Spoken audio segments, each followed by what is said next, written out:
Selamat pagi anak-anak ibu, jumpa lagi kita di tema 7 subtema 1, yaitu peristiwa kebangsaan masa penjajahan pada pembelajaran 1, 2, dan 3. Anak-anak ibu, sebelum kita lanjutkan pada pembelajaran hari ini, marilah kita sama-sama berdoa menurut agama dan kepercayaan kita masing-masing. Berdoa dimulai. Berdoa selesai. Pada pembelajaran 1, yaitu materi ajarnya peristiwa kedatangan bangsa barat dan sifat-sifat benda.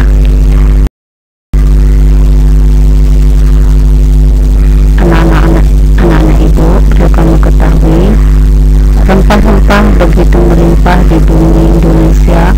Melimpahnya rempah-rempah dapat meningkatkan kesejahteraan masyarakat Indonesia. Namun, rempah-rempah yang begitu melimpah juga membuat bangsa-bangsa Eropa berusaha untuk menguasai perdagangannya. Mengapa bangsa Eropa berhasrat memonopoli perdagangan rempah-rempah? Bangsa Eropa berhasrat memonopoli perdagangan rempah-rempah karena harga jual rempah-rempah di Eropa pada masa itu sangat tinggi. Berapa tinggikah nilai ekonomis rempah-rempah di mata bangsa-bangsa Eropa? Harga rempah-rempah semahal emas. Masyarakat Eropa sangat membutuhkan rempah-rempah untuk industri obat-obatan. Apa hubungan rempah-rempah dan penjajahan di Indonesia? Jatuhnya Konstantinopel ke tangan bangsa Turki pada tahun 1453 menyebabkan bangsa Eropa mengalami kesulitan mendapatkan rempah-rempah. Nah, anak-anak ibu, faktor-faktor pendorong penjajahan samudra bisa kamu lihat di buku halaman 4 sampai halaman 5. Kamu baca adanya keinginan mencari kekayaan atau kemudian adanya keinginan menyebarkan agama atau gospel amati di buku tersebut.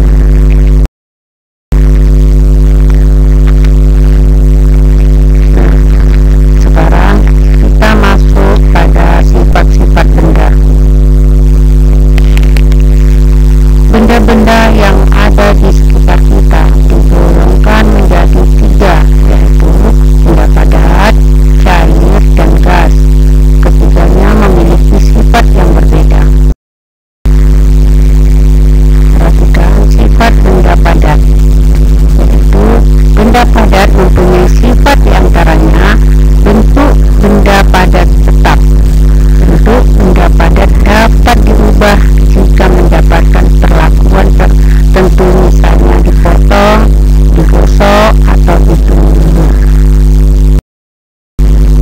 Sifat benda cair. Bentuk benda cair tidak tetap, selalu mengikuti bentuk wadahnya. Bentuk permukaan benda cair yang tenang akan selalu datar. Yang terakhir, sifat benda cair. Yang terakhir ini, sifat benda cair ini mengalir dari tempat yang tinggi ke tempat yang rendah. Benda cair meresap melalui celah-celah kecil. Kemudian sifat benda gas. Benda gas memiliki sifat mengisi seluruh ruang yang ditempatinya. Benda gas menekan ke segala arah. Nah, kita masuk pada pembelajaran kedua, yaitu peristiwa pada masa pemerintah kolonial Inggris dan Belanda.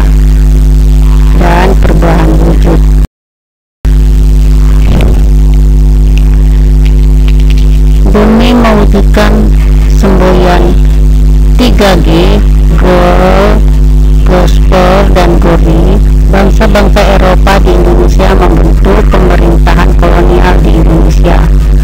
Tidak lagi hanya urusan perdagangan. Pemerintah kolonial yang mereka bentuk semata-mata hanya untuk melanggengkan dan memperluas kekuasaan mereka terhadap bangsa Indonesia. Penderitaan rakyat Indonesia pun makin bertambah. Pemerintah kolonial melakukan penindasan dengan membuat peraturan dan program kerja yang hanya menguntungkan pihak mereka sendiri, seperti kerja paksa, tanam paksa, dan lain-lain. Pemerintahan kolonial Inggris dan Belanda. Siapakah tokoh yang paling terkenal pada masa pemerintahan kolonial di Indonesia? Bangsa Inggris yang bernama Thomas Stamford Raffles, bangsa Belanda Cornelis de Houtman, V. Douglas, Johnson, dan Van der Goes. Di manakah daerah kekuasaannya? Bangsa Inggris menguasai Sumatera, Ambon, dan Banda, sementara bangsa Belanda hampir seluruh wilayah Indonesia. Kapankah waktu pemerintahan kolonial di Indonesia dimulai? Bangsa Inggris masuk ke Indonesia pada tahun 1811 sampai 1818. Bangsa Belanda tahun 1602 sampai 1945. Kebijaksanaan apa yang diambil selama pemerintahan kolonial berlangsung? Kalau bangsa Inggris yaitu sistem sewa tanah, pembagian wilayah Pulau Jawa menjadi 16 wilayah keresidenan, dan kerja rogi. Bangsa Belanda penyerahan hasil bumi, tanam paksa, undang-undang agraria, dan kerja rogi. Bagaimana kondisi rakyat pada masa pemerintahan kolonial? Kondisi rakyat pada masa pemerintahan kolonial sangat menderita. Perubahan wujud benda. Perubahan wujud benda disebabkan oleh lingkungan yang berubah. Misalnya, suhu lingkungan yang menjadi panas atau dingin. Perubahan wujud suatu benda yang terjadi antara lain adalah peristiwa membeku, mencair, menguap, mengembung, dan mengumpul. Perubahan wujud benda membentuk perubahan wujud benda cair menjadi benda padat. Perubahan ini terjadi karena suhu di lingkungan menjadi dingin. Benda cair akan membeku jika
kemudian peristiwa perlawanan terhadap Portugis dan Belanda, kemudian yang terakhir keragaman suku bangsa dan faktor penyebabnya.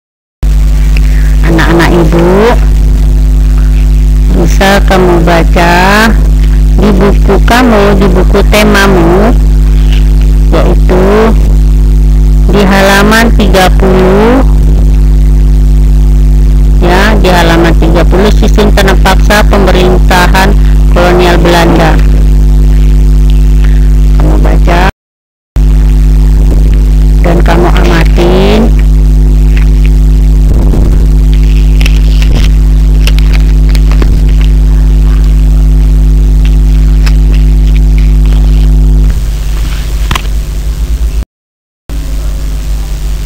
Kemudian peristiwa perlawanan terhadap Portugis, kamu baca di halaman 34.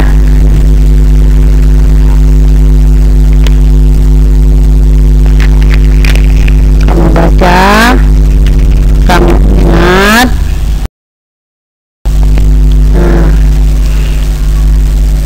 Lihat halaman 36, peristiwa perlawanan terhadap Belanda. Anak-anak ibu, ini adalah contoh beberapa pahlawan. Berikut beberapa tokoh atau pahlawan dari beberapa daerah yang memimpin perlawanan terhadap Belanda, yaitu Sultan Hasanuddin dari Makassar, Pangeran Antasari dari Banjarmasin atau Kalimantan Selatan, kemudian Patimura dari Maluku, Sisingamangaraja dari Sumatera Utara, kemudian Sultan Ageng Tirtayasa dari Banten, Pangeran Diponegoro dari Jogja, kemudian Silas Papare dari Papua. Adalah pahlawan-pahlawan pada penyerangan atau pemimpin dalam perlawanan pada penjajahan Belanda.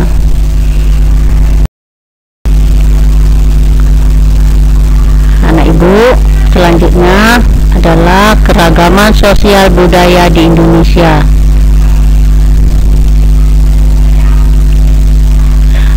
Budaya merupakan segala sesuatu yang dihasilkan oleh akal budi manusia.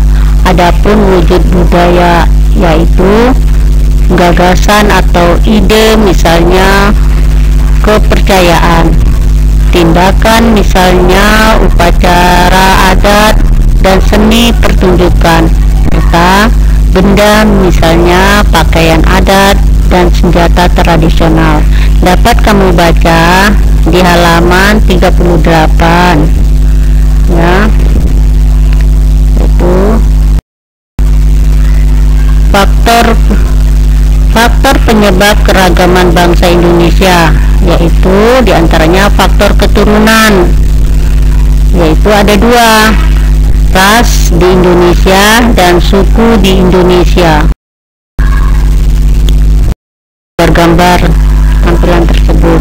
Kemudian perbedaan kondisi geografis, kemudian pengaruh kebudayaan luar. Ini adalah pengaruh dari atau faktor penyebab keragaman bangsa di Indonesia. Nah, dari penjelasan yang Ibu sampaikan tadi, Ibu harapkan anak-anak Ibu dapat memahami dan bisa kamu baca di buku tema kamu. Cukup sekian pembelajaran hari ini dan jumpa lagi pada pembelajaran berikutnya. Terima kasih.